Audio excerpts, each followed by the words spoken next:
Oh, ndabye omuliro. Naye omuliro nga mugukolereza mukyala Joanita Kawalya ku topic gye yayogedde butakuza mwana gwatazaala. Buli mukyala akuza omwana we. But I think also social media njitegeera bulungi. If someone chooses not to understand you, they've chosen that. Toyina kyogenda kunnyonnyola, toyina kyogenda kinnyonnyola. Naye, you people, I've always said that. And I know someone is going to call me out. We agreed not to talk about this topic again. Because now it is back. Please let me talk about it. Kakati. Tusoke twogere ku mwana. Kuba that is the biggest problem. Omwana ng'obadde mu bufumbo ne bbaawo. N'agenda, n'ayenda, n'azaalayo omwana. Awo kay we wali obuzibu.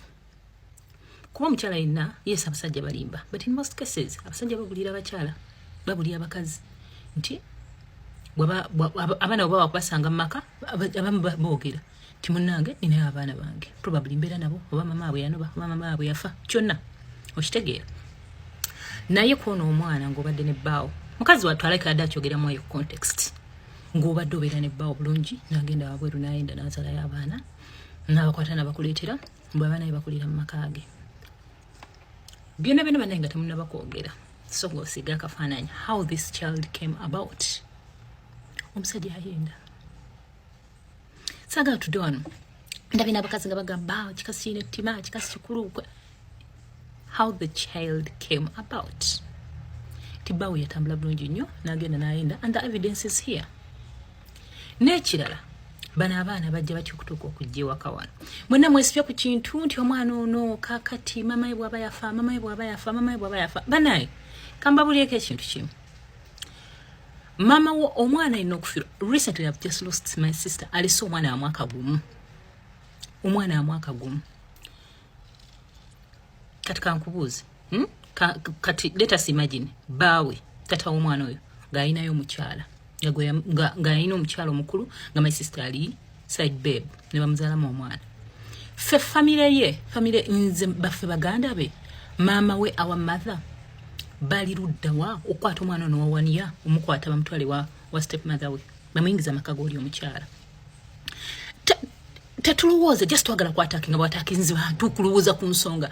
Bw'oba omukyala bw'afa n'aleka omwana, kubanga ffe tekyaliko na debate, omwana affe muto yeetaaga care.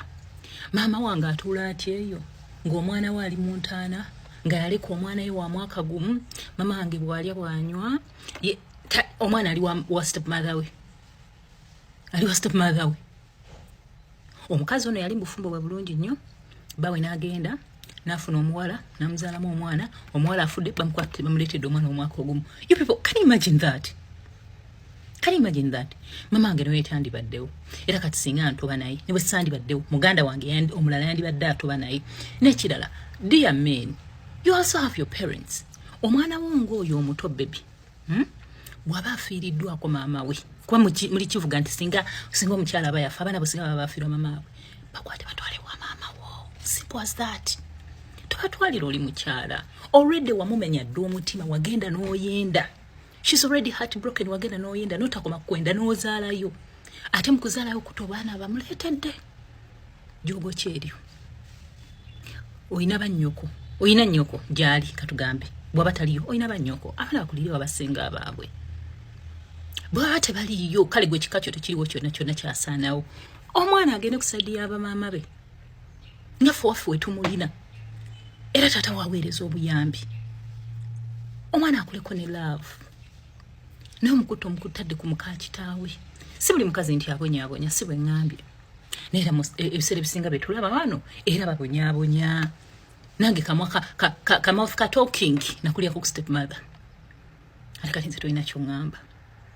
Okitegeera. Nti n'essaawa zino nemba siraamye. Much as my son is older, nemba siraamye. Option y'okugenda ewa step mother nga nfudde teriyo.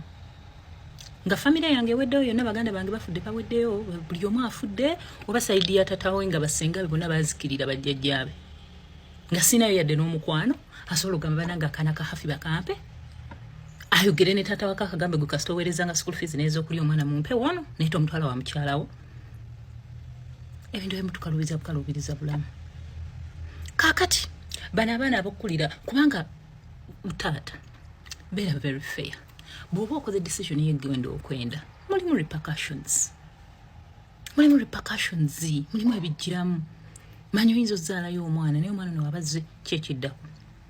Ate abasajja abamu balina n'akajanja. Balina n'obujanja. Bajja abaana ku bannyaabwe. Bannange mwana kyatandiyagadde kukulira ku nnyina. Ani? Mukazi kyatandiyagadde kwekuliza mwana we gwazadde. Kale, give an example of the new mothers on this platform TikTok. Ng'ogenda. Kadizaya kali millionaire's girlfriend ng'okajjako bebe wako gwe kakazaala. Mu mukyala wange agambye nze mpa omwana wange. Abamu abasajja batyo bakalambaliza. Abanange bampenze njagala banange bakulire wamu. Abamu abasajja we batyo.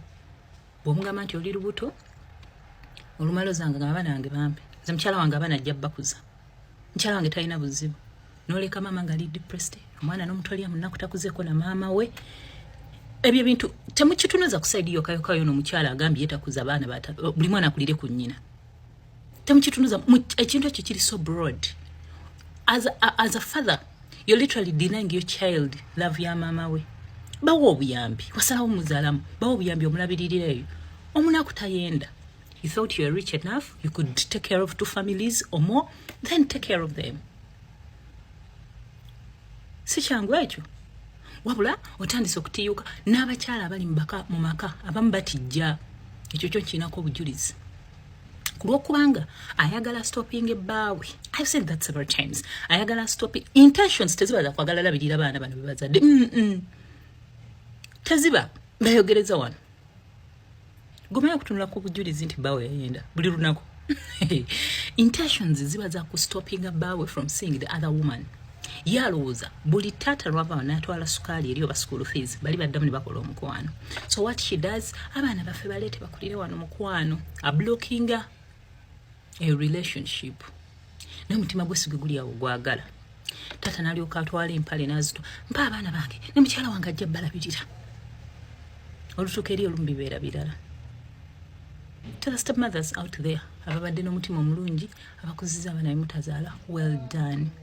But also women, this is a conversation you're supposed to have with your men from the word go. For as long as you know you're going to get married to this man, be straightforward. Ugambe. Mu pretending anyi nemuda kuba n'abandi ne mubonyabonya. Yet you're just pretending. Nemuda kuba ne mutulugunya. Ne musajja wamanya nti mukazi wange wano ye waayimiridde. Ate respectively, mubulire nga toli biased ntino nabujja bukkabuka. Mubulire honestly, amanya agambe naye kakati. Oli mwana andiyagadde okulako ne nnyina. Lwaki oba mujja abakazi babajjako abaana baabwe mukazi wattu n'abeerayo n'akaaba n'alaajana. Bukulu kwange for him agenda batwala mbu bakule ne baganda be. Saa zonna abaana basobola okwemiitingira ne beemanyagana, especially nga bakuzeemu naye ono omuto. Twogere ku muto. Ate abaana batabula. Abaana mugenda ne mubajja mukuba maama baabwe ne mubaleete no obaana abaana omwana bw'oli omukyala mama w'abaana abaana baddeyo mu holiday wa mama abwe bw'abagamba ebigambo bwe babitambuze babijja eno bwe babizza eri. We've seen all that drama. It will be very peaceful. Buli mwana ku nnyina ssebo semaka nga bw'osalawo bazaala buli omulabiririre gyali. As simple as that. Basobola meetinga mu holiday ne beeraba ne bamanyagana nti ba Luganda. Simple. Toteeka mu buvunaanyizibwa butali bubwe.